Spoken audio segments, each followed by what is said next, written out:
ஆசிரியர்களுக்கு வணக்கம். நெறைய பேரு, மேம் இங்கிலீஷ்லயும் கொஞ்சம் கொஸ்டின் குடுங்க அப்படின்னு சொல்லி கேட்டிருந்தீங்க. அதனால தான் இங்கிலீஷ்லயும் கொஸ்டின் குடுத்துருக்கேன். வேணுன்றவங்க யூஸ் பண்ணிக்கோங்க.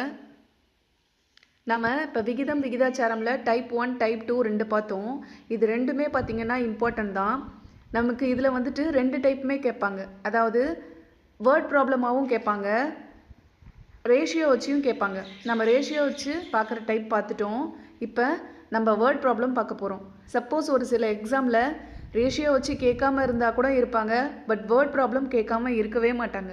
இந்த வேர்ட் ப்ராப்ளம் அப்படின்றது ரொம்ப ரொம்ப இம்பார்ட்டன்ட். இன்றைக்கு நம்ம கிளாஸில் வேர்ட் ப்ராப்ளம் ஃபுல்லாக பார்க்க போகிறோம். சரிங்களா? ஈஸியாக தான் இருக்கும். இதில் நீங்கள் கான்செப்டை புரிஞ்சுக்கிட்டாவே எப்படி ட்விஸ்டடாக கொஷின் கேட்டாலும் உங்களால் ஆன்சர் பண்ண முடியும். சரிங்களா? மற்ற மேஜர்ஸ்க்கு கொஞ்சம் கஷ்டமாக இருக்க மாதிரி தோணலாம். பட் இது கஷ்டம் இல்லை. எந்த அளவுக்கு உங்களுக்கு ஈஸியாக புரிய வைக்க முடியுமோ நான் புரிய வைக்கிறேன். பட் நீங்கள் பண்ண வேண்டியது ஒன்றே ஒன்று தான். நல்லா கவனிச்சிங்கனாவே போதும். உங்களுக்கே ஈஸியாக இருக்கும். ஹோம்ஒர்க் சம்மும் நீங்கள் நல்லா போட்டுடலாம். சம் பார்க்கலாங்களா?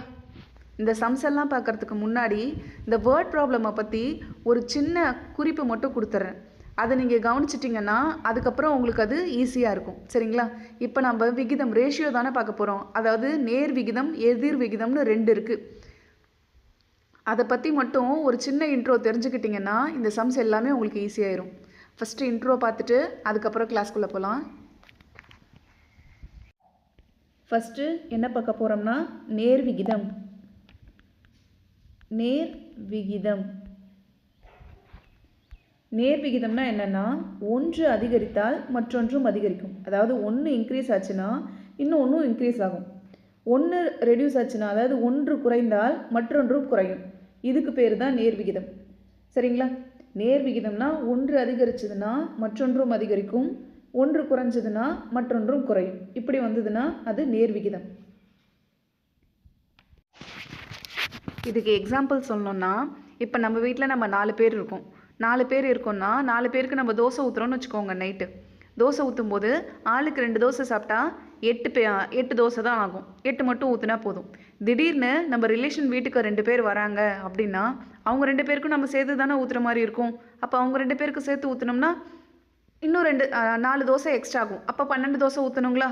அப்போ ஆட்கள் அதிகரித்தா தோசைகளோட எண்ணிக்கையும் அதிகரிக்கும். புரியுதுங்களா? இதுக்கு பேர் தான் நேர் விகிதம். ஆட்கள் அதிகரிச்சதுன்னா தோசைகளோட எண்ணிக்கையும் அதிகரிக்கும். இதே மாதிரி தான் நம்ம இப்போ லட்டு செய்கிறோம். ஒரு 10 குழந்தைங்களுக்கு கொடுக்குறோன்னா 10 லட்டு போதும். அதே அந்த இடத்துல 20 குழந்தைங்க இருந்துச்சுன்னா அப்போ இன்னும் 10 லட்டு எக்ஸ்ட்ரா தானே வேணும். இதுக்கு பேர் நேர் விகிதம்.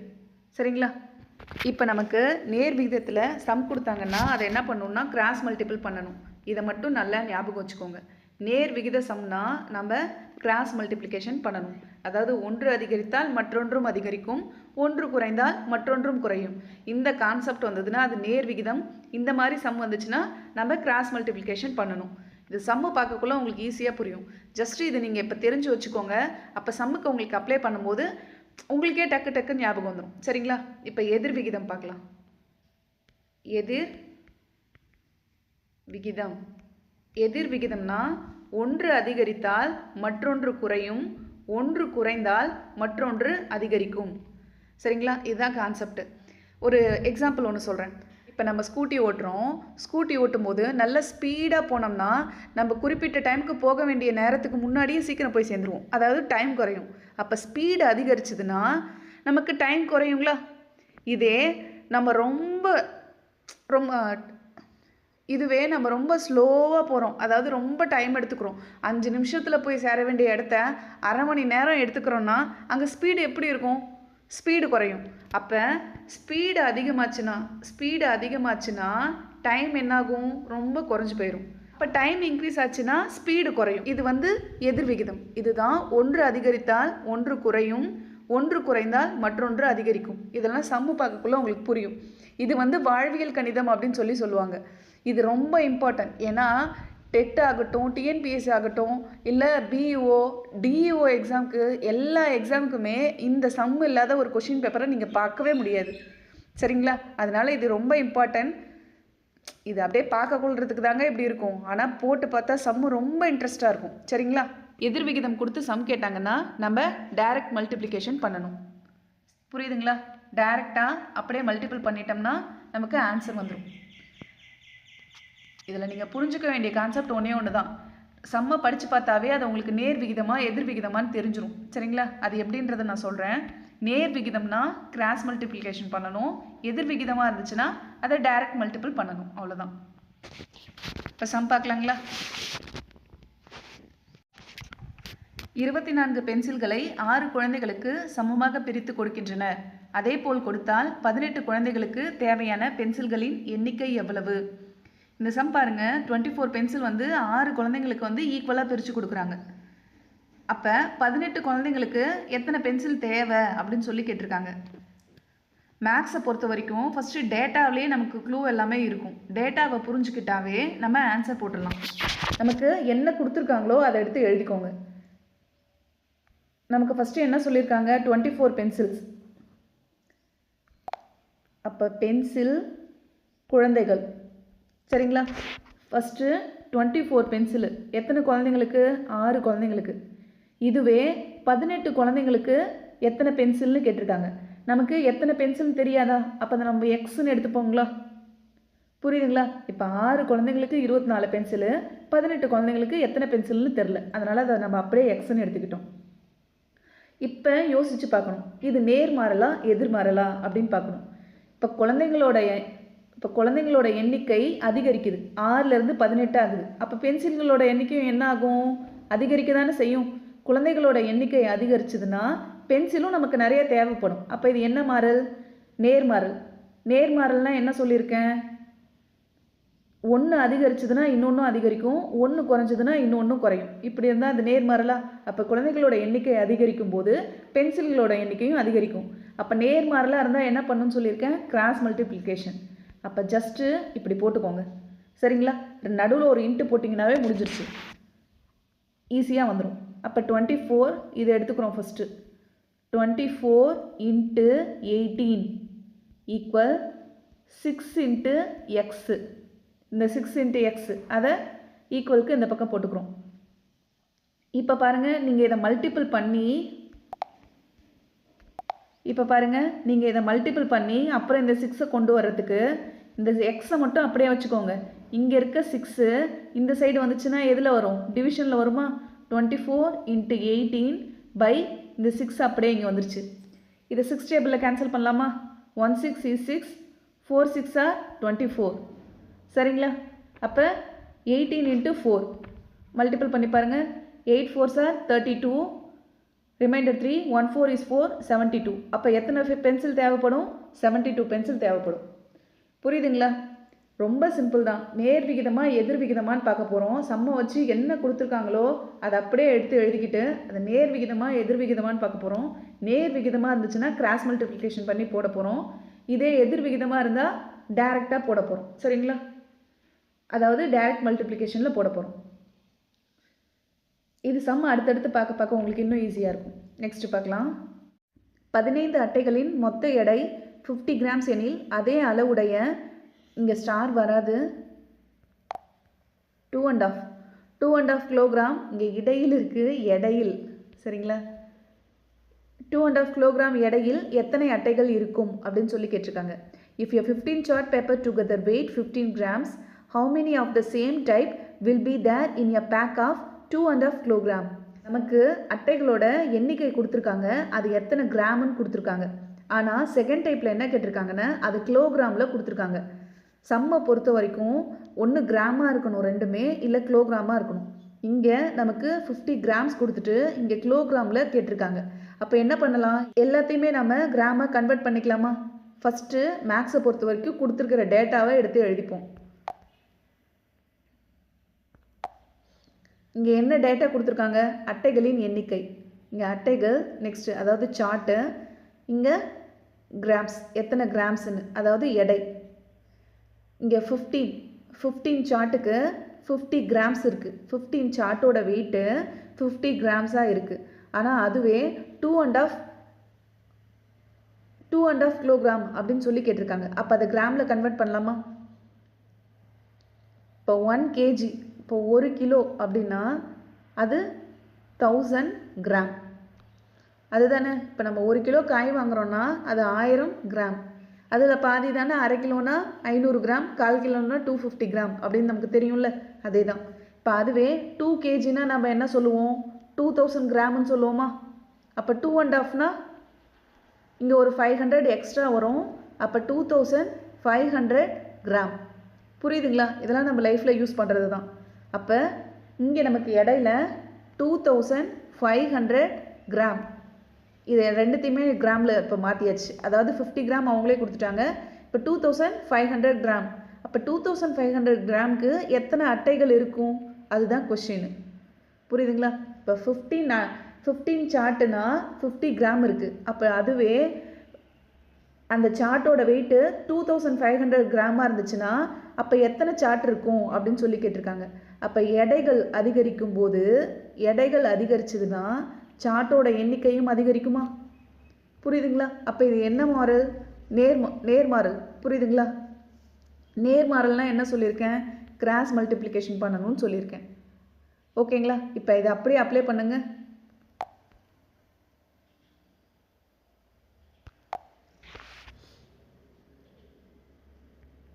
$15 into 2500 ஈக்குவல், இங்கே வேல்யூ நம்ம கண்டுபிடிக்கிறதுக்கு எக்ஸ்ன்னு எடுத்துப்போம்.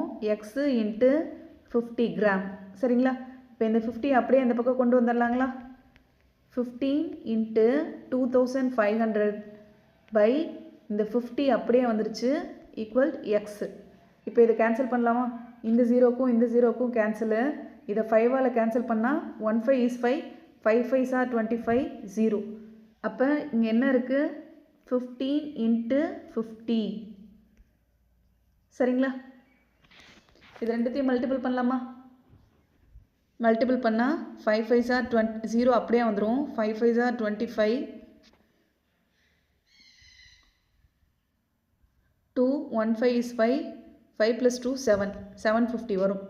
அப்போ நமக்கு தேவையான அந்த சார்ட்டோட எண்ணிக்கை எவ்வளோ இருக்குன்னா 750.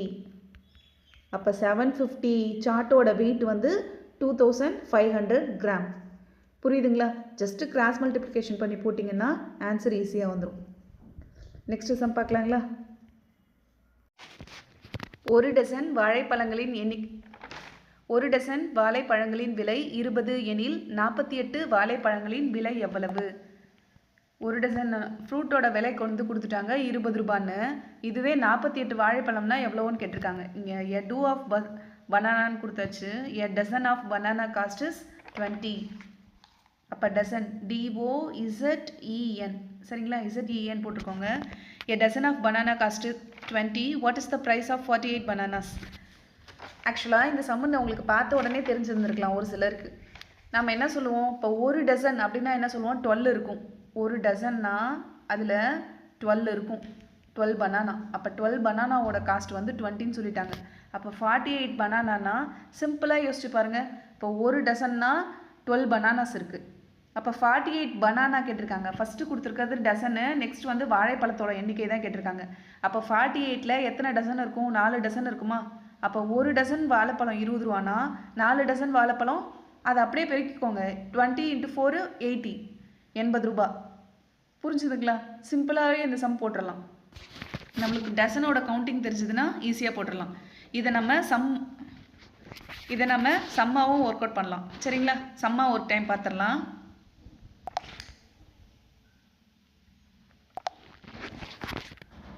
ஃபஸ்ட்டு என்ன கேட்டிருக்காங்க? வாழைப்பழங்களோட எண்ணிக்கை. நெக்ஸ்ட்டு காஸ்ட்டு ரூபாய் எவ்வளோன்னு பார்க்கலாம்.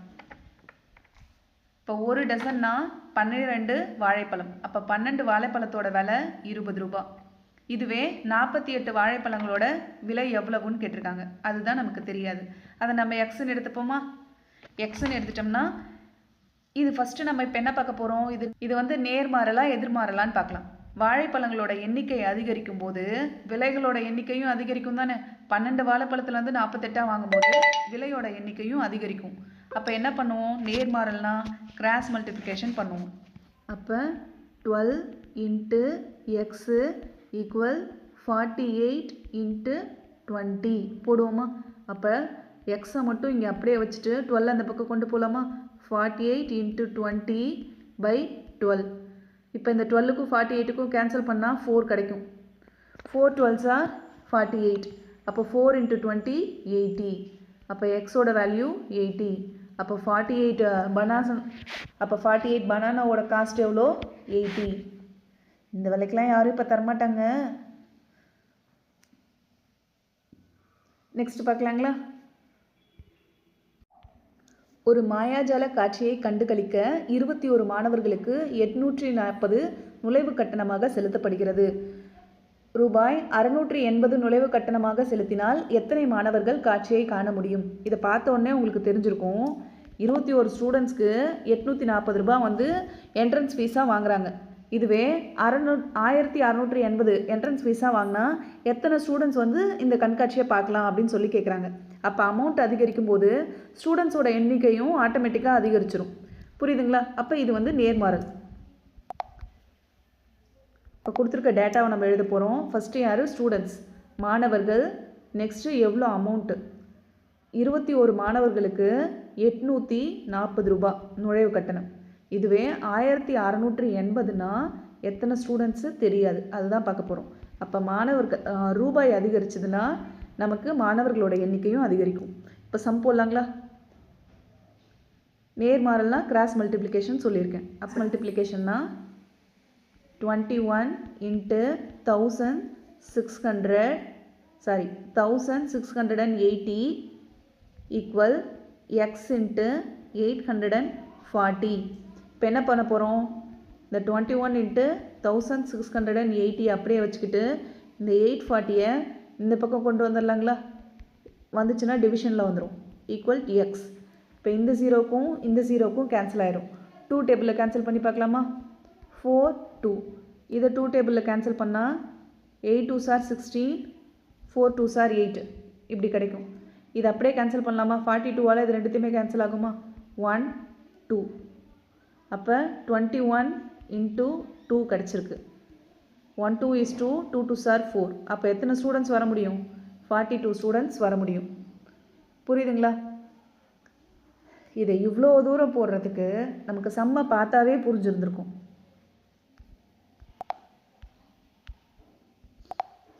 இப்போ அப்படியே சம் பாருங்கள். இங்கே 840 கொடுத்துருக்காங்க. இப்போ 840 அப்படியே டபுள் ஆக்கியிருக்காங்க.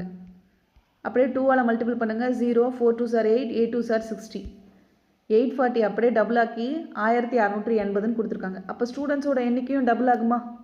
840. இப்போ 100 ரூபாய்க்கு 50 மாணவர்கள் பார்க்கலான்னா 200 ரூபாய்க்கு 100 மாணவர்கள் பார்க்க போகிறாங்க. அதே கான்செப்ட் தான் இங்கே. புரியுதுங்களா? பாருங்கள். அப்போ இங்கே 21 ஸ்டூடெண்ட்ஸ் வந்திருக்காங்க. அப்படியே பண்ணும்போது நமக்கு இங்கே 42 ஸ்டூடெண்ட்ஸுன்னு வந்திருக்காங்க. சிம்பிள் தான். நம்ம கான்செப்டை புரிஞ்சுக்கிட்டாவே ஈஸியாக போட்டுடலாம். ஆனால் இவ்வளோ ஈஸியாக தானே மேம் இருக்குது, அதை நான் ஒர்க் அவுட் பண்ணாமலே போட்டுறேனே அப்படின்னு சொல்லி நீங்கள் யோசிக்கலாம். நமக்கு ஒரு சில சம்ஸ் தான் இந்த மாதிரி ஈஸியாக இருக்கும். கொஞ்சம் டிஃபிகல்ட்டாக கேட்டுட்டாங்கன்னா நம்ம ஒர்க் அவுட் பண்ணி பார்க்குற மாதிரி தான் இருக்கும். அதுக்காக தான் நான் உங்களுக்கு ஒர்க் அவுட் பண்ணி காமிக்கிறேன். இதுதான் மெத்தடு அப்படின்றதுக்காக. நெக்ஸ்ட்டு பார்க்கலாங்களா? நெக்ஸ்ட்டு, ஒரு உணவு விடுதியின் 3ஆம் தளத்தில் பிறந்தநாள் விழா ஏற்பாடு செய்யப்பட்டிருந்தது. 120 ஆட்கள் 8 முறை மின்தூக்கியில் விழா நடைபெறும் இடத்திற்கு சென்றனர். மின்தூக்கி 12 முறை விழா நடைபெறும் இடத்திற்கு சென்றால் எத்தனை ஆட்கள் அங்கு சென்று இருப்பர்? இதுதான் கொஷின்னு. இது வந்துட்டு மின்தூக்கினா ஒன்றும் இல்லைங்க, லிஃப்ட்டு. ஒரு பர்த்டே பார்ட்டி நடக்குது 3rd ஃப்ளோரில். அங்கே வந்து லிஃப்ட்டு இருக்குது. அதாவது 120 மெம்பர்ஸ் வந்து 8 டைம் வந்து லிஃப்ட்டில் போயிட்டு வராங்க. சரிங்களா? 8 டைம் லிஃப்ட்டில் போயிட்டு வருது. அதுவே 12 டைம்ஸ் போகுதுன்னா அங்கே எத்தனை ஆட்கள் இருப்பாங்க? அதுதான் கொஷின்.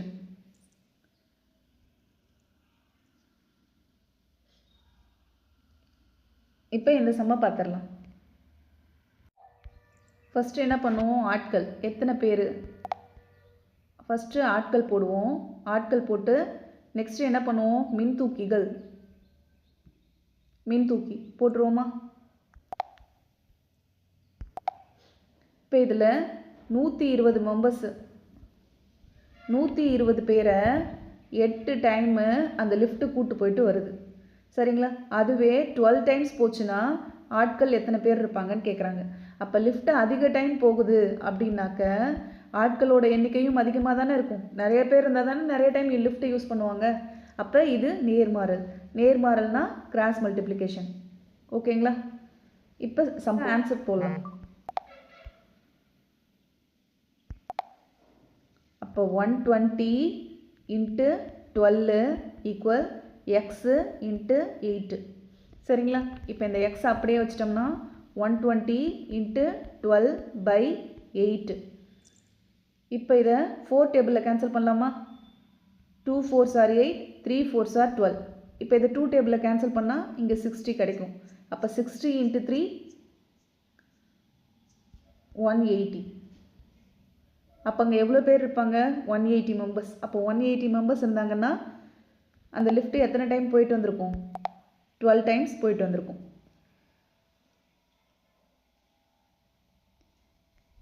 ஓகேங்களா?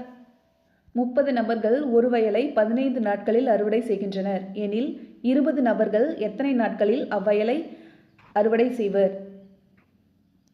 ஃபஸ்ட்டு நம்ம நபர்கள்னு கொடுத்துருக்காங்களா, அதை வந்து நம்ம ஆட்கள்னு எழுத்துக்குவோம். எத்தனை பேர் வேலை செய்கிறாங்க, அந்த ஆட்கள் நாள் எத்தனை நாளுன்னு பார்க்கலாம். இப்போ 30 பேர், 30 ஆட்கள் 15 நாள் வேலை செய்கிறாங்க. வேலை செஞ்சு அந்த வேலையை முடிக்கிறாங்க. அதுவே 20 பேராக ஆயிட்டாங்கன்னா 20 பேரில் எத்தனை நாட்களில் அந்த வேலையை செஞ்சு முடிப்பாங்க அப்படின்னு சொல்லி கேட்டிருக்காங்க. நமக்கு வந்து எத்தனைன்னு தெரியாததுனால நம்ம இங்கே எக்ஸ்ன்னு எடுத்துட்டோம். இப்போ ஆட்களோட எண்ணிக்கை குறைஞ்சிருக்கு. ஆட்களோட எண்ணிக்கை குறைஞ்சதுன்னா நாட்களோட எண்ணிக்கை என்ன ஆகும்? அதிகமாகும் தானே. நான் சொல்கிறது புரியுதுங்களா? அதுதான் இப்போ நம்ம இப்போ நம்ம வீட்டில் ஒரு ஃபங்க்ஷன் நடக்குது அப்படின்னு வச்சுக்கோங்களேன். 10 பேர் செய்ய வேண்டிய வேலை, ஒரு சமையலுக்கு ஒரு 10 பேர் செய்யணும். ஏன்னா நிறைய பலகாரம் செய்யணும். அதனால் ஒரு 10 பேர் ஹெல்ப் பண்ணால் என்ன ஆகும்? டக்குன்னு வேலை முடிஞ்சிடும். அதுவே ஆட்களோட எண்ணிக்கை கம்மியாயிடுச்சுன்னா நமக்கு டைம் அதிகமாக தானே ஆகும், வேலை செய்கிற நேரம் அதிகமாக தானே ஆகும். அதே கான்செப்ட் தான் இங்கே. அப்போ ஆட்களோட எண்ணிக்கை இங்கே குறைஞ்சிருக்கு, 30லேருந்து 20 குறைஞ்சிருக்கு. அப்போ இங்கே ஆட்களோட எண்ணிக்கை குறைஞ்சதுன்னா வேலை செய்கிறதோட நாட்கள் அதிகமாகும். புரியுதுங்களா? அப்போ இங்கே குறைவு, அங்கே அதிகம்னா அது என்ன மாறல் சொல்லியிருக்கேன்? எதிர்மாறல். ஞாபகம் இருக்குங்களா? ஒன்று குறைஞ்சு 1 அதிகரித்தாலோ இல்லை ஒரு விஷயம் அதிகரித்து ஒரு விஷயம் குறைஞ்சாலோ அது வந்து எதிர்மாறல் அப்படின்னு சொல்லியிருக்கேனா? அப்போ எதிர்மாறலுக்கு என்ன ஃபார்மேட் யூஸ் பண்ண சொல்லியிருக்கேன்? Direct multiplication. அப்படியே டைரெக்டாக மல்டிபிள் பண்ணிட்டா ஓகே தான். புரியுதுங்களா? இந்த சம் ரொம்ப இம்பார்ட்டன்ட், நல்லா கவனிச்சுக்கோங்க. ஏன்னா கான்செப்டை மட்டும் புரிஞ்சுக்கிட்டாவே செம்ம ஈஸியாக போட்டுடலாம். இதுக்கு முன்னாடி நம்ம பார்த்ததெல்லாம் கிராஸ் மல்டிப்ளிகேஷன், நேர்மாறலுக்கு கிராஸ் மல்டிப்ளிகேஷன் போட்டுட்ருந்தோம். ஆனால் இப்போ எதிர்மாறலுக்கு டைரக்ட் மல்டிப்ளிகேஷன் போட போகிறோம். சரிங்களா? சம்ம பார்க்கலாம். அப்போ டைரக்ட் மல்டிப்ளிகேஷன்னா அப்படியே டைரெக்டாக போட்டுருங்க, அவ்வளோதான். 30 இன்ட்டு 15 ஈக்குவல் 20 இன்ட்டு எக்ஸ், அவ்வளோதான். இப்போ 30 இன்ட்டு 15, இந்த 20 அப்படியே கீழே வந்துருமா? கீழே வந்துருச்சுன்னா டிவிஷனில் வந்துடும் எக்ஸு. இதை வந்துட்டு 5 டேபிளில் கேன்சல் பண்ணலாமா? 3 5s are 15, 4 5s are 20. டேபிளில் கேன்சல் பண்ணால் 2, இங்கே 15 கிடைக்கும். அப்போ 15 இன்ட்டு 3 45/2. இதை கேன்சல் பண்ணலாங்களா? 2 டேபிளில் கேன்சல் பண்ணிட்டா 22.5. அப்போ எவ்வளோ நாட்கள் ஆகும்னா 22 நாள் ஆகும். சரிங்களா? இது என்னப்போ டெசிமலில் வந்திருக்கு, இந்த மாதிரி வருமானா? கண்டிப்பாக வரலாம். அப்போ 20 ஆட்கள் வேலை செஞ்சாங்கன்னா நாட்களோட எண்ணிக்கை 22 நாள். ஓகேங்களா? நெக்ஸ்ட் சம் பார்க்கலாம்.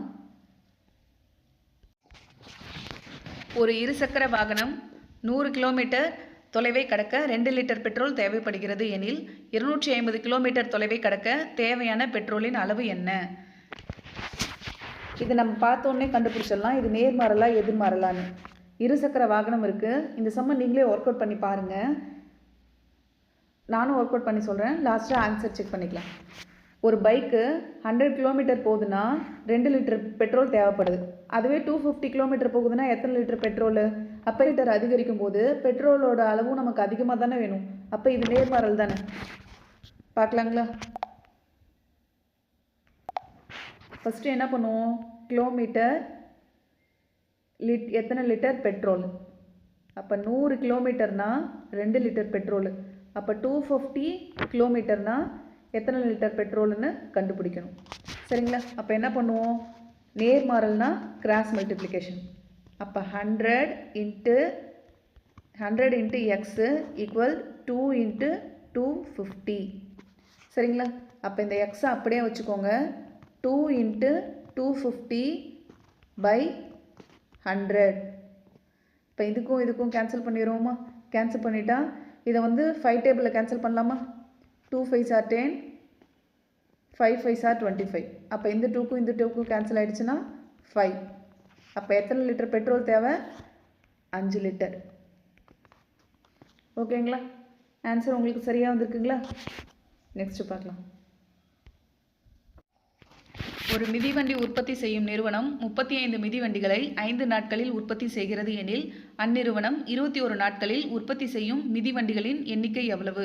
இந்த சமூகம் நீங்களே ஒர்க் அவுட் பண்ணி பார்க்கலாம். ஈஸி தான், ட்ரை பண்ணுங்கள். இங்கிலீஷ் மேஜரில் நோட் பண்ணுறவங்க இந்த 35 சைக்கிள் இருக்கு இல்லைங்களா, அந்த 21 டேஸோட மட்டும் நோட் பண்ணுங்கள். ஆக்சுவலாக இது தப்பு. இது வேற ஒரு சம்க்கு நான் டைப் பண்ணேன். பட் இதோட மிங்கிள் ஆகிடுச்சு போல். இது வேணாம், இதை மட்டும் விட்டுருங்க. பட் தமிழ் மீடியமுக்கு கரெக்டாக தான் இருக்குது. இங்கிலீஷ் மீடியம் மட்டும் இதை மட்டும் நோட் பண்ணிக்கோங்க. சரிங்களா? இப்போ சம் பார்க்கலாம். என்ன போடுவோம்? சைக்கிள், அதாவது மிதிவண்டி நாட்கள். அப்போ 5 நாட்களில் 35 சைக்கிள் செய்கிறாங்க. அப்போ 21 டேஸில் எத்தனை சைக்கிள் செய்வாங்க? தெரியாது. அப்போ நாட்கள் வந்து அதிகரிச்சதுன்னா சைக்கிள்களோட எண்ணிக்கையும் அதிகரிக்க தானே செய்யும். இன்னும் நிறைய டேஸ் செய்யும்போது சைக்கிள்ஸோட எண்ணிக்கைகளும் அதிகமாக தான் போகும். அப்போ இது கிராஸ் மல்டிப்ளிகேஷன், அதாவது நேர் விகிதம். இப்போ எப்படி போடலாம்? 35 into 21 equal x into 5. அப்போ இந்த x அப்படியே வச்சிட்டோம்னா 35 into 21 by 5. 1 5 is 5, 7 5s are 35. அப்போ 7 into 21. 1 7 is 7, 7 2s are 14, 147. சரிங்களா? அப்போ எத்தனை சைக்கிள் செய்யலாம்னா 147 சைக்கிள்ஸ் செய்ய முடியும். நெக்ஸ்ட் பார்க்கலாங்களா? 60 வேலையாட்கள் ஒரு பருத்தி நூல் உருண்டையை நூற்க 7 நாட்கள் தேவைப்படுகிறது. 42 வேலையாட்கள் அதே வேலையை செய்து முடிக்க எத்தனை நாட்கள் ஆகும்? இதுதான் கொஸ்டின். இதில் நமக்கு கொடுத்துருக்க டேட்டா என்ன? 60 வேலையாட்கள் ஒரு பருத்தி நூல் உருண்டையை மேக் பண்ணுறதுக்கு 7 டேஸ் ஆகுது. சரிங்களா? 7 டேஸ் ஆகுது. அதுவே 42 வேலையாட்கள்னால் எத்தனை நாள் ஆகும் அப்படின்னு சொல்லி கேட்டிருக்காங்க. ஃபஸ்ட்டு நம்ம டேட்டாவை எழுதிப்போமா? வேலையாட்கள் நாட்கள். எத்தனை வேலையாள்? 60 பேருனா 7 நாள் ஆகுது. சரிங்களா? அதுவே 42 பேருனா எத்தனை நாட்கள் ஆகும்? எக்ஸ்ன்னு எடுத்துக்கோம். இங்கே நமக்கு வேலையாட்கள் வந்து குறைஞ்சிருக்காங்க. 60லேருந்து 42 ரெடியூஸ் ஆகிருக்காங்க. அப்போ நமக்கு நாட்களோட எண்ணிக்கை எப்படி ஆகும்? அதிகமாக தானே ஆகும். நாட்களோட எண்ணிக்கை ப்ளஸ்ஸாக தானே மாறும். வேலை செய்கிறவங்களோட அளவு குறைஞ்சதுன்னா செய்ய வேண்டிய நாள் அதிகரிச்சுட்டே போகும். அப்போ 1 குறைஞ்சு 1 அதிகரிச்சதுன்னா அது என்ன சொல்லியிருக்கேன்? எதிர்விகிதம் தானே. டைரக்ட் மெத்தட், டைரெக்டாகவே போட்டால் ஓகே தான். சரிங்களா? சம் பார்க்கலாம். இப்போ 60 into 7 டைரெக்டாக இருக்கிறத அப்படியே போட்டுருங்க. Equal 42 into x. 42 இங்கே. சரிங்களா? இப்போ எப்படி போடலாம்? 60 into 7 by 42 ஈக்குவல் x. இப்போ 7 டேபிளில் இதை கேன்சல் பண்ணலாமா? 1 7 is 7, 6 7s are 42, 1 6 is 6, 10 6 are 60. அப்போ எக்ஸோட வேல்யூ நமக்கு என்ன கிடச்சிருக்கு? 10. சரிங்களா? இப்போ இதுவே இந்த சம்மில் பாருங்கள், இங்கே நமக்கு எக்ஸோட வேல்யூ 10 கிடச்சிருக்கு. அப்போ 60 பேர் வேலை செஞ்சாங்கன்னா 7 நாள் ஆகுது. அதுவே 42 பேர்னா 4 அதிகரிச்சிருது, 3 days எக்ஸ்ட்ரா ஆகுது. அப்போ 10 days. ஓகேங்களா? நெக்ஸ்ட்டு சம் பார்க்கலாமா? ஒரு பெட்டி தக்காளியின் விலை 200. ராம் அவனிடம் உள்ள, இங்கே படத்தில்னு இருக்குது, ஆக்சுவலாக இங்கே பணத்தில். சரிங்களா? நான் வரும். ராம் அவனிடம் உள்ள பணத்தில் 13 பெட்டிகளை வாங்கினார். ஒரு பெட்டியின் விலை 260 என அதிகரித்தால் அவரிடம் உள்ள பணத்தை வைத்து எத்தனை பெட்டிகளை வாங்க முடியும்? ஒரு பெட்டியோட தக்காளி விலை வந்து 200. ராம் கிட்ட கொஞ்சம் பணம் இருக்குது. அந்த பணத்தை வச்சு ஒரு 13 பெட்டியை வாங்கிட்டாரு. திடீர்னு என்ன ஆகுதுன்னா ஒரு பெட்டியோட விலை 260 அதிகமாகிடுது. அதாவது 60 rupees அதிகமாகிடுது ஒரு பெட்டிக்கு. அப்படின்னா அவர்கிட்ட இருக்கிற பணத்தை வச்சு எத்தனை பெட்டிகளை வாங்க முடியும் அப்படின்னு சொல்லி கேட்டிருக்காங்க. புரியுதுங்களா? ஃபஸ்ட்டு என்ன போடுவோம்? பெட்டி. பெட்டி விலை. பெட்டி எவ்வளோ? இப்போ 13 பெட்டி வாங்குறாரு. எவ்வளோன்னு வாங்குறாரு? 200 ரூபான்னு வாங்குறாரு. சரிங்களா? திடீர்னு அந்த பெட்டியோட விலை எவ்வளோ அதிகமாகிடுது? 260 மாறிடுது. அப்போ எத்தனை பெட்டிகள் வாங்க முடியும்? இதுதானே கொஷின்னு. இப்போ நம்ம இங்கே என்ன கவனிக்கணும்னா, விலை வந்து அதிகமாகிடுச்சு, 60 ரூபீஸ் அதிகமாகிடுச்சு. அப்போ பெட்டிகளோட எண்ணிக்கை என்ன ஆகும்? பெட்டிகளோட எண்ணிக்கை குறையும். விலை அதிகமாகிடுச்சுன்னா அவர்கிட்ட இருக்கிற காசை வச்சு கம்மியான பெட்டிகள் தானே வாங்க முடியும். ஏன்னா விலை இன்க்ரீஸ் ஆயிடுச்சு. அப்போ பெட்டிகளோட எண்ணிக்கை குறையும்.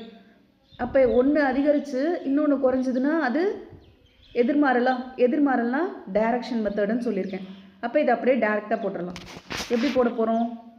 13 × 200 ஈக்குவல் x × 260. சரிங்களா? அப்போ இந்த எக்ஸை அப்படியே வச்சுட்டு 13 × 200 / 260 இப்படி போடுவோமா? இந்த ஜீரோக்கும் இந்த ஜீரோ கேன்சல் ஆயிரும். 113 is 13, 2 13s are 26. அப்போ 1 2 is 2, 10 2s are 20. புரியுதுங்களா? 10 2s are 20. அப்போ எக்ஸோட வேல்யூ என்ன கிடைக்கும்? 10 கிடைக்கும். அப்போ அவர்கிட்ட இருக்கிற பணத்தை வச்சு 10 பெட்டிகள் தான் வாங்க முடியும். அப்போ 200 ரூபானா 13 பெட்டி வாங்குவார். 260 ரூபானா அவரால் 10 பெட்டிகள் மட்டும்தான் வாங்க முடியும். ஓகேங்களா? இந்த சம் புரியுதுங்களா? நெக்ஸ்ட் சம் பார்க்கலாம். இந்த கொஷின் இம்பார்ட்டன்ட், கொஞ்சம் நல்லா கவனிங்க. ஒரு நீர்த்தேக்க தொட்டியை நிறைப்பதற்கு 6 குழாய்கள் 1 மணி நேரம் 30 நிமிடம் எடுத்துக்கொள்கின்றன. ஒரு குழாயை அடைத்துவிட்டால் அதே தொட்டியை நிறைக்க எடுத்துக்கொள்ளும் காலம் எவ்வளவு? இதுதான் கொஷின்னு. இங்கே என்ன கொடுத்துருக்காங்க டேட்டான்றதை ஃபஸ்ட்டு புரிஞ்சுக்கணும். ஒரு 6 குழாய்கள் இருக்குது. இந்த 6 குழாய்கள் வந்து ஒரு தொட்டியை வந்து ஃபில் பண்ணுறதுக்கு 1 hours 30 minutes எடுத்துக்குது. அதாவது 1.5 மணி நேரம் எடுத்துக்குது. திடீர்னு அந்த 6 குழாயில் ஒரு பைப்பை மட்டும் நம்ம மூடிட்டோம். அப்படி மூடிட்டோம்னா அது வந்து தொட்டியை நிறைக்கிறதுக்கு எவ்வளோ நேரம் ஆகும் அப்படின்னு சொல்லி கேட்டிருக்காங்க. இதுதான் கொஷின். இப்போ ஃபஸ்ட்டு நம்ம கொடுத்துருக்கிற டேட்டாவை எடுத்துப்போம். என்ன வரும்? குழாய்களின் எண்ணிக்கை. குழாய்களின் எண்ணிக்கை நெக்ஸ்ட்டு நேரம். நமக்கு டைம் எப்படி கொடுத்துருக்காங்க? 1 மணி நேரம் 1 hours 30 minutes இப்படி தானே கொடுத்துருக்காங்க. 1 hours 30 minutes அப்படின்னு சொல்லி கொடுத்துருக்காங்க. அப்போ இதை இங்கே ஹவர்லேயும் இருக்குது, மினிட்ஸ்லேயும் இருக்குது. நாம் இதை அப்படியே எல்லாமே மினிட்ஸில் கன்வெர்ட் பண்ணிக்கலாமா? இப்போ 1 hours 60 minutes. அப்போ இங்கே ஒரு 30 minutes இருக்குது. அப்போ 60 + 30 90 minutes. நம்ம எப்போவுமே ஒன்று ஹவரில் கன்வெர்ட் பண்ணணும், இல்லை மினிட்டில் கன்வெர்ட் பண்ணணும். நான் ஆல்ரெடி உங்களுக்கு சொல்லியிருக்கேன். சென்டிமீட்டர்னால் சென்டிமீட்டரில் தான் இருக்கணும், மீட்டர்னால் மீட்டரில் தான் இருக்கணும். அப்படி மாறி இருந்துச்சுன்னா நம்ம சென்டிமீட்டரை மீட்டருக்கு கன்வெர்ட் பண்ணிக்கணும். அதே மெத்தடு தான் இங்கே. இப்போ 60 + 30 90. அப்போ 90 minutes. சரிங்களா? இப்போ இங்கே 6 மணி நேரத்துக்கு, அதாவது 6 குழாய் ஓப்பன் பண்ணாங்கன்னா எவ்வளோ நேரத்தில் நிரம்புதுன்னா 90 minutesல நிரம்புது. இதுவே ஒரு குழாயை மூடிட்டோம்னு சொல்லி சொல்கிறாங்க. அப்போ 6ல் 1 போயிடுச்சுன்னா 5 குழாய் தானே இப்போ ஓப்பனில் இருக்கும். அப்போ 5 குழாய்னா எவ்வளோ நேரத்தில் அந்த தொட்டி நிரம்பும் அப்படின்னு சொல்லி கேட்டிருக்காங்களா? இப்போ இங்கே என்ன பார்க்கணுன்னா, குழாய்களோட எண்ணிக்கை குறையுது. குழாய்களோட எண்ணிக்கை குறைஞ்சதுன்னா டைம் என்ன ஆகும்? அதிகமாக தானே ஆகும். ஏன்னா எல்லா டேப்பும் ஓப்பன் பண்ணி விட்டால் சீக்கிரம் தண்ணி நிரம்பிடும். ஒரு டேப்பை மட்டும் க்ளோஸ் பண்ணிட்டோம்னா அந்த டேப்புக்கான நேரம் இங்கே அதிகமாக தானே செய்யும். அப்போ 1 குறைஞ்சு 1 அதிகரிச்சதுன்னா அது எதிர்மாறல். அப்போ டைரக்ட் மல்டிப்ளிகேஷன் மெத்தட். ஓகேங்களா? இப்போ இதை டைரெக்டாக பார்க்கலாம். 6 × 90 = 5 × x. அப்போ 6 × 90, இந்த 5 அப்படியே கீழே வந்துடும். இந்த x அப்படியே வச்சுப்போம். 1 5 is 5, இங்கே 1, இங்கே 4 வரும். 8 5s are 40. இது அப்படியே மல்டிபிள் பண்ணிக்கலாமா? மல்டிபிள் பண்ணால் 6 8s are 48, ரிமைண்டர் 4, 1 6 is 6, 6 + 4 108. அப்போ எவ்வளோ நேரம் ஆகும்னா 108 minutes. 108 மினிட்ஸ் ஆகும். ஓகேங்களா? ஒரு விவசாயியிடம் 144 வாத்துக்களுக்கு 28 நாட்களுக்கு தேவையான உணவு உள்ளது. அவர் 32 வாத்துக்களை விற்றுவிட்டார் எனில் அவரிடம் உள்ள உணவு மீதமுள்ள எத்தனை நாட்களுக்கு போதுமானதாக இருக்கும்? ஒரு ஃபார்மர் கிட்ட 144 வாத்து இருக்குது. அதுக்கு வந்துட்டு 28 டேஸ்க்கு தேவையான ஃபுட்டை அவர் வச்சுருக்காரு. அதில் ஒரு 32 வாத்துக்களை விற்றுட்டாரு. சரிங்களா? விற்றுட்டார்னா மீதி இருக்கிற உணவு அந்த வாத்துக்களுக்கு எத்தனை நாள் இருக்கும் எக்ஸ்ட்ரா அப்படின்னு சொல்லி கேட்டிருக்காங்க. இதுதான் கொஷின். இப்போ நம்ம ஃபஸ்ட்டு கொடுத்துருக்கிற டேட்டாவை அப்படியே எடுத்துப்போம். ஃபஸ்ட்டு என்ன எடுத்துப்போம்? வாத்துக்கள் எடுத்துப்போமா? எத்தனை வாத்து இருக்குன்னு பார்க்கலாம். நெக்ஸ்ட்டு எத்தனை டேஸ்க்கு தேவையான உணவுகள், நாட்கள். இப்போ வாத்துக்கள் எத்தனை இருக்குது? 144 இருக்குது. 144க்கு 28 டேஸ்க்கு தேவையான உணவு இருக்குது. அவர் 32 வாத்தை விற்றுட்டார். அப்போ இங்கே 32 போட்டுக்கலாமா? அதுதான் தப்பு. ஏன்னா அவர் 32 விற்றுட்டாருன்னா மீதி தானே அவர்கிட்ட வாத்து இருக்கும். அப்போ 144ல் 32 லெஸ் பண்ணணும். சரிங்களா? 144ல் 32 லெஸ் பண்ணிட்டா 4ல் 2 போயிடுச்சுன்னா 2, 4ல் 3 போயிடுச்சுன்னா 1. அப்போ 112. அப்போ 112 வாத்துக்கு, அதாவது 112 வாத்துக்கு எத்தனை நாட்கள் தேவையான உணவு இருக்கும்? இதுதான் கொஷின். சரிங்களா? இப்போ இங்கே வாத்துக்களோட எண்ணிக்கை குறையுது. வாத்துக்களோட எண்ணிக்கை குறையும் போது இதுக்கு 32 வாத்து போயிடுச்சுன்னா அதோட ஃபுட்டும் சேர்த்து இதுங்களுக்கு தானே வரும். அப்போ நாட்களோட எண்ணிக்கை அதிகரிக்கும். ஓகேங்களா? அப்போ ஒரு விஷயம் குறைஞ்சி இன்னொரு விஷயம் அதிகரிச்சதுன்னா அது எதிர்மாறல். அப்போ டைரக்ட் மல்டிப்ளிகேஷன் மெத்தட். ஓகேங்களா? இப்போ சம் ஒர்க் அவுட் பண்ணி பார்க்கலாம். 144 × 28 = 112 × x. சரிங்களா? இப்போ எப்படி போடுவோம்? 144 × 28 by 112 = x. இப்போ இதை நம்ம 7th டேபிளில் கேன்சல் பண்ணலாம். 4 7s are 28. அப்போ இங்கே 4 வருமா? இங்கே 1 7 is 7. இங்கே 4 வரும். 42னா 6 7s are 42. அப்போ 16 வந்துருச்சா? 1 4 is 4. 4 4s are 16. இதை 4 டேபிளில் கேன்சல் பண்ணால் 1 4 is 4. 3 4s are 12. இங்கே 2 வரும். 4s are 24. அப்போ 6. அப்போ எக்ஸோட வேல்யூ 36. சரிங்களா? அப்போ 36 டேஸ்க்கு போதுமான உணவுகள் இருக்கும். இதுதான் ஆன்சர். நெக்ஸ்ட் பார்க்கலாமா? 40 மாணவர்கள் ஒரு விடுதியில் தங்கியுள்ளனர். அவர்களுக்கு 30 நாட்களுக்கு தேவையான உணவுப் பொருட்கள் சேமித்து வைக்கப்பட்டுள்ளது. மாணவர்களின் எண்ணிக்கையை 2 மடங்காக மாற்றினால் அவ்வுணவுப் பொருள் அவர்களுக்கு எத்தனை நாட்களுக்கு போதுமானதாக இருக்கும்? இந்த சம் ரொம்ப ஈஸி. இதை நீங்களே ஒர்க் அவுட் பண்ணி பார்க்கலாம். நானும் ஒர்க் அவுட் பண்ணுறேன். ஆன்சர் செக் பண்ணிக்கோங்க. ஓகேங்களா? ஹோல்டு பண்ணிவிட்டு ஒர்க் அவுட் பண்ணி பாருங்கள். இதில் டேட்டா நம்ம என்ன எடுத்துப்போம்னா மாணவர்கள், நாட்கள். ஃபஸ்ட்டு மாணவர்கள்னு எழுதிக்கலாம். நாட்கள். மாணவர்களோட எண்ணிக்கை 40. 40 இருந்துச்சுன்னா எத்தனை நாட்களுக்கு உணவுப் பொருள் சொல்லியிருக்காங்க? 30 நாட்களுக்கு. 30 நாட்களுக்கு, அதாவது 40 மாணவர்களுக்கு 1 மந்த்துக்கு தேவையான உணவுப் பொருட்கள் இருக்குது. அப்போ மாணவர்களோட எண்ணிக்கை 2 மடங்கு ஆகுது. அப்போ மாணவர்களோட எண்ணிக்கை 2 மடங்குன்னா 14க்குள்ளே என்னவா வரும்? 80 ஆகும். அப்போ தான் எத்தனை நாட்கள் அப்படின்னு சொல்லி கேட்டிருக்காங்க. சரிங்களா? அப்போ இங்கே பாருங்கள், மாணவர்களோட எண்ணிக்கை அதிகரிக்கும் போது நாட்களோட எண்ணிக்கை குறையும். அப்போ இது எதிர்மாறலா? இங்கே அதிகரிக்குதுன்னா இங்கே குறையும். அப்போ டைரக்ட் மல்டிப்ளிகேஷன். அப்போ எப்படி போடுவோம்? 40 × 30 = 80 × x. அப்போ இது அப்படியே இந்த 80 இங்கே கொண்டு வந்துடலாமா? கொண்டு வந்துட்டோம்னா 1 2 இப்படி கேன்சல் பண்ணால் 15. x = 15. மேம் இது நாங்கள் பார்த்ததுமே ஆன்சர் பண்ணுவோம், இது வேறு ஒர்க் அவுட் பண்ணுமா அப்படின்னு கேட்குறீங்களா? எக்ஸாமில் பார்த்த உடனே இது கன்ஃபார்மாக இதுதான் ஆன்சர்னு தெரிஞ்சால் போட்டுருங்க. டைம் சேவ் ஆகும். ஓகேங்களா? நெக்ஸ்ட் பார்க்கலாம். ஒரு தோட்டத்தை களை எடுக்க 6 தோட்டக்காரர்களுக்கு 120 நிமிடங்கள் தேவைப்படுகின்றன எனில் அவ்வேலையை 30 நிமிடங்களில் செய்து முடிக்க கூடுதலாக எத்தனை தோட்டக்காரர்கள் தேவை? இங்கே வந்து ஒரு தோட்டத்தை களை எடுக்கிறாங்க. அதில் வந்து 6 தோட்டக்காரர்களுக்கு 120 மினிட்ஸ் தான் தேவைப்படுது. அதே வேலையை 30 மினிட்ஸில் செய்யணும்னா எத்தனை தோட்டக்காரர்கள் எக்ஸ்ட்ரா வேணும் அப்படின்னு சொல்லி கேட்டிருக்காங்க. டேட்டாவை ஃபஸ்ட்டு கலெக்ட் பண்ணிப்போம்.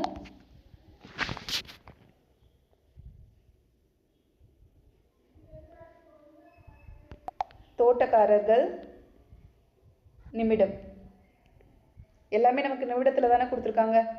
இப்போ 6 தோட்டக்காரர்களுக்கு 120 மினிட்ஸ் தேவைப்படுது. இதுவே அவங்க 30 மினிட்ஸில் செய்யணும்னா எத்தனை தோட்டக்காரர்கள் தேவை? அப்போ நிமிடம் குறையும் போது தோட்டக்காரர்களோட எண்ணிக்கை அதிகமாகும். அப்போ இது என்ன மாறல்? எதிர்மாறல், டைரக்ட் மல்டிப்ளிகேஷன் மெத்தட். பார்க்கலாங்களா?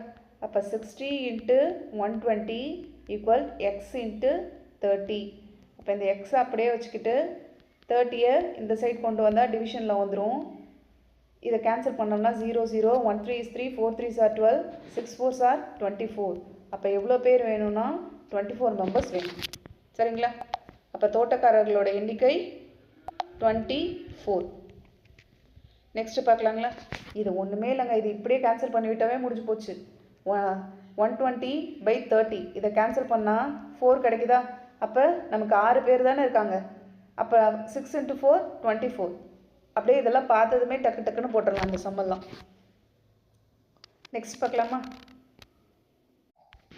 4 தட்டச்சர்கள் ஒரு வேலையை முடிக்க 12 நாட்கள் எடுத்துக்கொள்கின்றனர். மேலும் 2 தட்டச்சர்கள் கூடுதலாக சேர்ந்தால் அதே வேலையை எத்தனை நாட்களில் செய்து முடிப்பர்? ஆக்சுவலாக இது வந்து டைப்பிஸ்ட்டு. 4 டைப்பிஸ்ட் வந்துட்டு ஒரு வேலையை முடிக்க 12 டேஸ் எடுத்துக்கிறாங்க. அப்போ மேலும் 2 பேர் எக்ஸ்ட்ரா 2 பேர் வந்துட்டாங்கன்னா எத்தனை நாட்களில் அந்த வேலையை முடிப்பாங்க அப்படின்னு சொல்லி கேட்டிருக்காங்க. டேட்டா கலெக்ட் பண்ணிப்போம். ஃபஸ்ட்டு வந்து தட்டச்சர் நாட்கள். எத்தனை தட்டச்சர் சொல்லியிருக்காங்க? 4 தட்டச்சர் 12 நாட்களில் முடிக்கிறாங்கன்னு சொல்லியிருக்காங்க. கூடுதலாக 2 பேர் வந்தாங்கன்னா 4 + 2 6. சரிங்களா? அப்போ 6 தட்டச்சர்கள்னால் எத்தனை நாட்கள்? அப்போ இது டைப்பிஸ்டோட எண்ணிக்கை அதிகரிக்கும் போது நாட்களோட எண்ணிக்கை குறையும். ஒன்று அதிகரித்து இன்னொன்று குறைஞ்சதுன்னா அது எதிர்மாறல். அப்போ டைரக்ட் மல்டிப்ளிகேஷன் மெத்தட். நான் இதை ஏன் சும்மா சொல்லிகிட்டே இருக்கேன்னா அதுதான் உங்களுக்கு அது மெமரியில் இருந்துகிட்டே இருக்கும். எக்ஸாமில் சம் கேட்டாலும் உங்களுக்கு டக்குன்னு ஞாபகம் வரும். அதுக்காக தான். அப்போ 4 × 12 ஈக்குவல் 6 × x. அப்போ 4 × 12 இந்த எக்ஸை கீழே கொண்டு வந்துடுவோமா? சாரி, இந்த 6ஐ கொண்டு வந்துடுவோமா? எக்ஸு அப்படியே இருக்கும். 1 6 is 6 2 6 are 12. அப்போ 4 × 2 8. அப்போ 8 டேஸ் ஆகும். சரிங்களா? இதுதான் இதுக்கு ஆன்சர். இப்போ நம்ம ஒரு 15 சம் பார்த்துருக்கோம். இந்த சம்மெல்லாம் ஒர்க் அவுட் பண்ணி பாருங்கள். நான் ஆல்ரெடி உங்களுக்கு சொல்லியிருந்தேன் இன்றைக்கி நைட்டு டெஸ்ட்டுக்கு ஃபுல் டெஸ்ட்டு வச்சிடலான்னு சொல்லிட்டு. பட் நமக்கு இந்த நேர் விகிதம் எதிர் விகிதம் வந்து நல்லா தெரியணும். இன்றைக்கி வேர்ட் ப்ராப்ளம்ஸ் மட்டும் கொடுக்குறேன், ஜிகே வேணாம். இந்த வேர்ட் ப்ராப்ளம்ஸ் ஒரு 10 சம்ஸ் கொடுக்குறேன். இந்த வேர்ட் ப்ராப்ளமில் இருக்க 10 சம்ஸ் ஃபுல்லாக போட்டு பாருங்கள். நாளைக்கு வந்துட்டு ஹோல் டெஸ்ட் வச்சுக்கலாம். சரிங்களா? ஏன்னா இந்த டாப்பிக்லேயும் நீங்கள் நல்லா தரவாக இருக்கணும். அதுக்காக தான். இந்த டைப்பில் இருக்க சம் எல்லாத்துலேயும் நீங்கள் தரவாயிட்டிங்கன்னா மேக்ஸ் ஃபுல்லாக நாளைக்கு வச்சுக்கலாம். Maths plus GK. ஓகேங்களா? சம்ஸ் எல்லாத்தையும் நல்லா ஒர்க் அவுட் பண்ணி பாருங்கள். இந்த வீடியோவை மறக்காமல் ஷேர் பண்ணுங்கள். உங்களோட கமெண்ட்ஸ் எல்லாம் நான் பார்த்துட்டு தான் இருக்கேன். ரொம்ப சந்தோஷமாக இருக்குது. நிறைய பேர் சம் போட்டுட்ருக்கீங்க. டீச்சிங் எப்படி இருக்குது, உங்களோட ஃபீட்பேக் என்ன அப்படின்றது எல்லாத்தையும் கமெண்ட்டில் சொல்லுங்கள். நல்லதே செய்வோம், நல்லதே நடக்கும். நன்றி.